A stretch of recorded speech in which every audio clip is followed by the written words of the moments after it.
drone Rusia intai dan hancurkan. Tentara Ukraina diledakkan satu persatu saat operasi militer.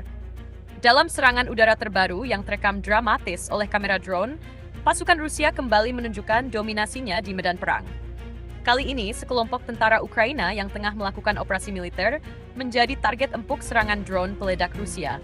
Rekaman memperlihatkan momen-momen mengerikan saat satu persatu tentara Ukraina diledakkan dengan presisi.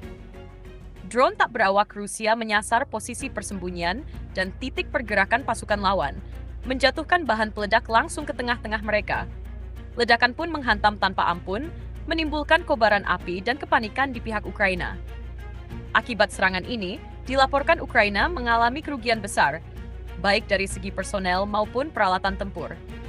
Pasukan yang tengah melakukan manuver taktik tak sempat melakukan perlawanan karena disergap dari udara secara tiba-tiba. Serangan ini kembali menegaskan bahwa Rusia semakin mengandalkan strategi perang modern berbasis drone untuk menggempur pasukan Ukraina secara sistematis dan mematikan.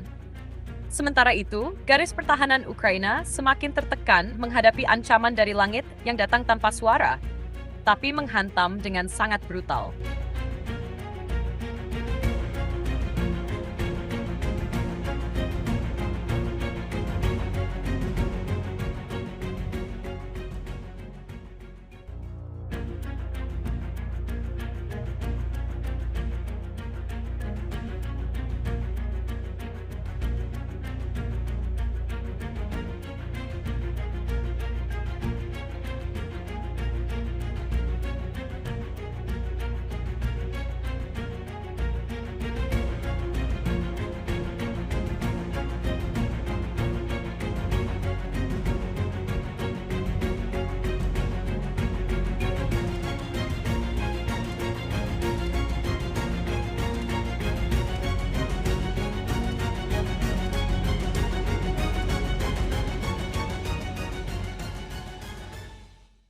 Download Tribun X sekarang, menghadirkan lokal menjadi Indonesia.